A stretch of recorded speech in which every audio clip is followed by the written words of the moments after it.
Hi, I'm James. I'm with Chris Baskerville. Good morning, James. Chris Baskerville, the star of The Sounds of the Baskervilles. So sometimes called the Hound because have that capacity to sort of hunt down the evildoer and to make sure that the stakeholders or the aggrieved get back what's been taken from them, or in some cases just has been lost through bad luck or misadventure. Today we're talking about someone who's just a scoundrel. So I said to Chris, well, who's just an out-and-out ratbag?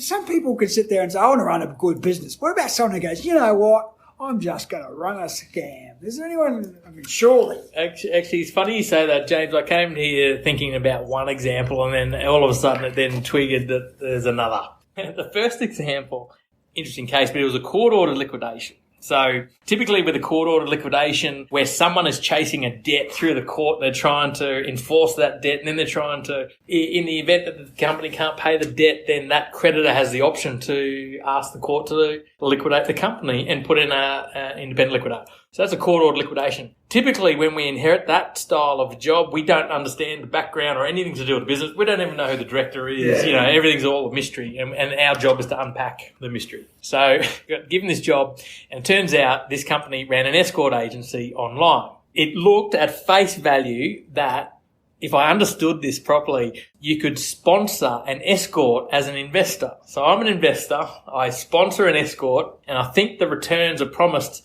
are like 300% of my money back. So just to give you an idea. Now, I laugh at this. Yeah.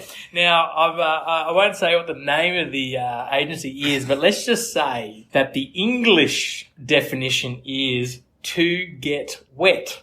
But obviously they use the Latin term for that. So you can probably reverse engineer that and work it out. But anyway, point being is we couldn't find the director. All known addresses for this fellow, no responses anywhere. We asked for the assistance of our regulator. They couldn't find the guy either. We then got all the bank statements in because obviously this creditor that liquidated the company wants to know, well, am I getting my money back or not?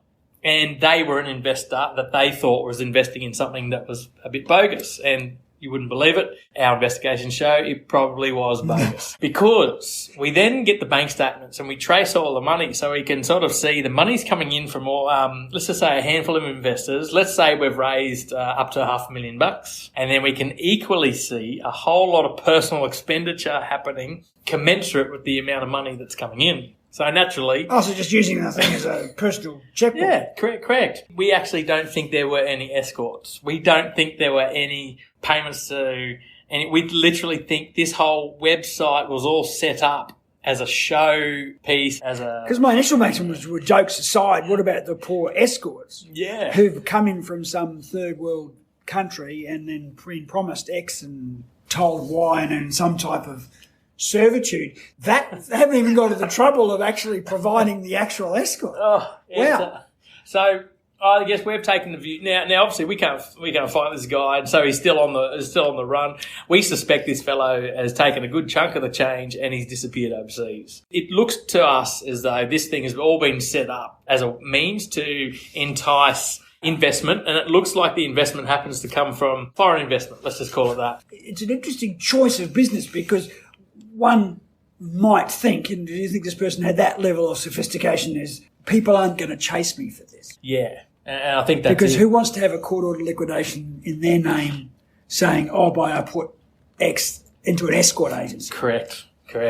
And I think looking at the investor list, there is a common theme here as to which kind of foreign investment we were targeting. Yeah, right. And we're targeting people that have the money, that want to save face, that don't want to be known as, hey, I think I've just been ripped off. So, yeah. And so in that sense, people making a bit of money on the side with some Play-Doh, the director may or may not have, we talked about this in previous, it might have been able to rationalise to themselves that it was a victimless crime, and clearly, at least fortunately, there were no actual escorts as far as you can tell, we hope.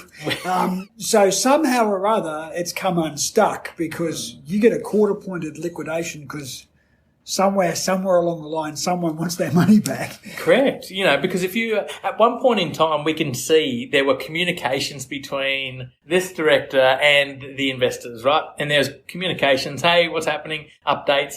And then, of course, there comes a point in time where the investor wants some serious updates. I need financials. I want to see, where did my money go? What's it invested in? What's the health of this, financially, this company? And of course, you can see the communications where, it's coming, delay. Oh, you wouldn't believe it. Blame the accountant, blame this, blame that. And then all of a sudden there's nothing. It's radio silent. It looks like to us it was set up to basically take advantage of certain investors, because the money is, let's just say all up, 400 to 500,000 was raised. For some of these people, might not be a lot of money as an investor, and they just go, well, why bother chasing it? And then of course you're chasing potentially a ghost. Is that fraudulent? I mean, absolutely. So you could demonstrate. No doubt about it. You could definitely demonstrate beyond a reasonable doubt that this was effectively criminal activity. The records are really tardy in terms of when you're raising investment money, you need an AFSL, you need a product disclosure statement. You got to follow the product disclosure statement. You got to invest the monies as you have promised the investors. And of course, we've got some pretty loose documents here. Yeah. Obviously the investors are bought in based on some of this loose documentation. But of course,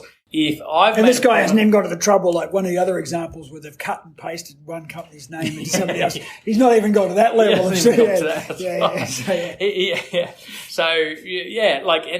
If I'm doing a legitimate investment, James, and I take your money and I say, James, I've got a legitimate investment, this is how I'm going to use your money. I've got to use that money exactly how I've promised you. Because if I don't follow that, well, now I've misappropriated your money. Now we've got a fraud. Now we've got I effectively become, I owe you money.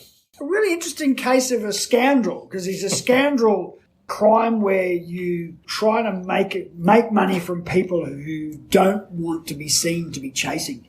Yeah. And at this stage, the cat's got away with it.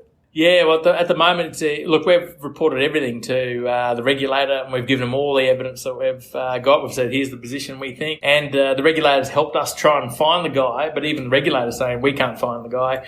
It's a challenge to our investigations. All I'll probably say is that if this person ever rears their head again, well, there's a massive black mark there and a lot of questions that need answering. And then so things like this, we've talked about this in previous shows, but directors' identification numbers, I mean, could get this person, could not, in the sense you've got to have, all Australian-based directors have to have a director's identification number.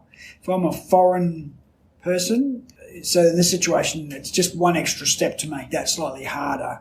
Yeah, and every company in Australia needs at least one Australian resident. So, you can't be a foreigner being a director of a company in Australia without at least one Australian resident. It's just a resident, so it doesn't have to be a citizen per se, but that's one step to make it that little bit harder for the out and out scoundrel. Person who made up a business. Is there sort of any other examples that you can think of? You sort of alluded to some other one that you'd come across. Yeah, well, it was actually quite prevalent. It's coming to light sort of now-ish about when the Australian government was really promoting this whole movement of capital in from Asia into Australia. Oh, yes. Yeah. And then we're going to, I think they call them the premium visas and special purpose visas, SIVs, PIVs, I believe they're called.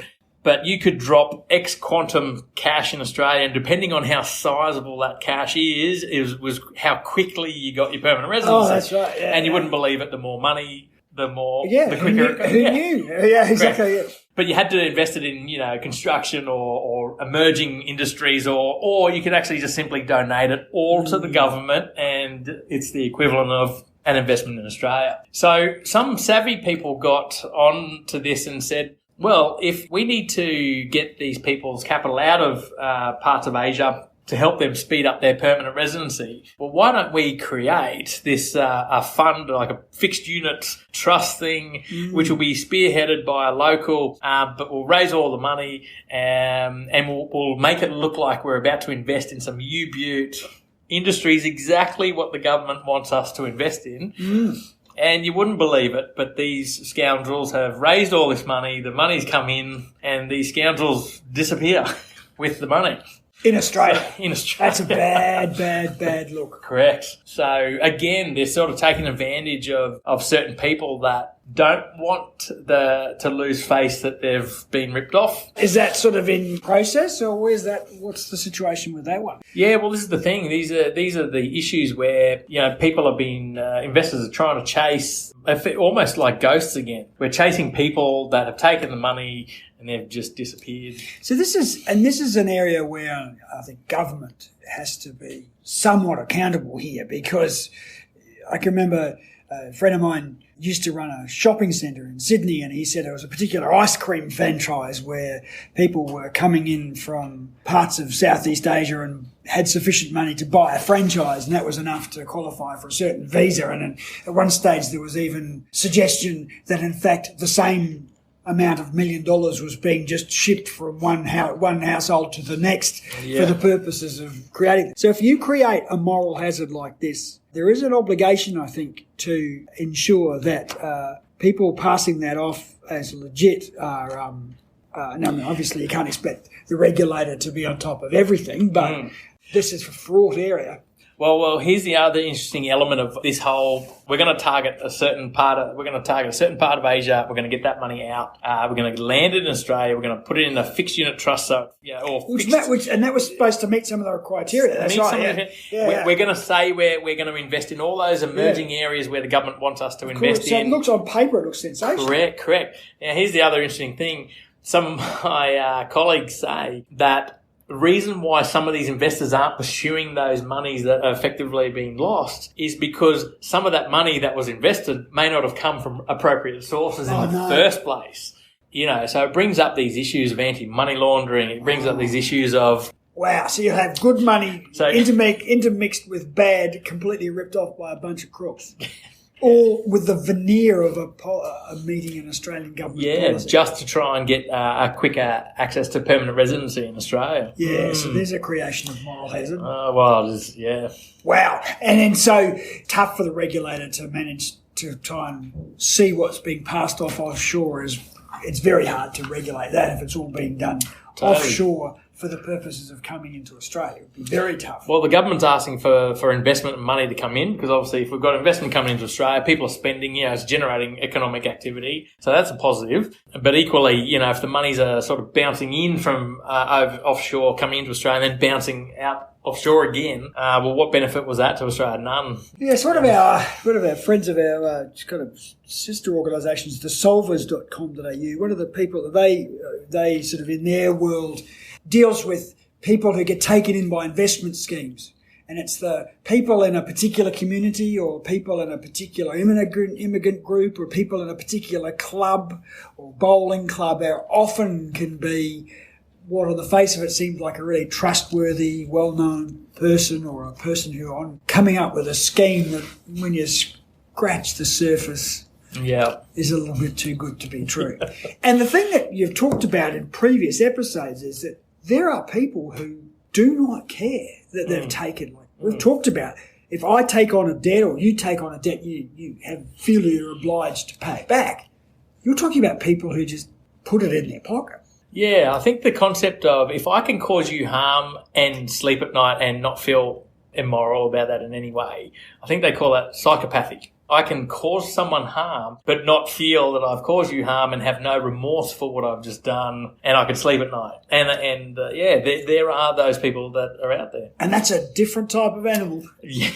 Definitely. And one of the joys of your occupation is you get to meet more of them than perhaps the rest of us. Anyway. I should get a psychology degree for what I've had to go through. I think so. Yeah. I certainly would need some counselling. Hey, look after yourself, Chris. Thanks very much. Thanks, James. Bye. A reminder that these podcasts are general in nature and do not constitute advice, and they don't take into account your personal circumstances. So if you think, though, that some of the issues raised might apply to you, you should seek qualified financial, legal or counselling advice.